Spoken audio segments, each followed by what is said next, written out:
Asya mənşəli salatımızı edirik. Kakos mənşəli bir salatımızdır. Tay salatı, kakoslu gelir və bunu mangolu və yaxud da ananaslı, kakoslu istənilən bir subtropik bitki ilə eləmək olar.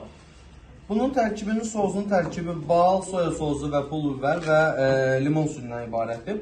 Limon suyu buradakı balın turşuluğunu öldürür və kakosumuzun, istəsə mangonun çox şirin dadını neytrallaşdırır.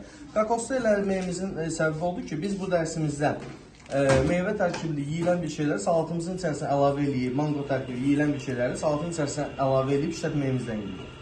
Və bunu doğradığımız zaman biz nazik slice şəklində bu şəkildə doğrayırıq salatımızın üzərinə. Və əlimizlə də bunu xırdalayırıq. Niyə görə? Salatda yeyilən zaman daha gözəl olsun. Həm də bu sizin doğramağınız üçün daha idealdır. Bu jülyen doğramanı sizə başa salacaqlar ki, jülyen doğrama bu cür olur. Və salatımıza bunlar əlavə olunur. Bunlar bu şəkildə nazik belə bir şəkildə doğranır.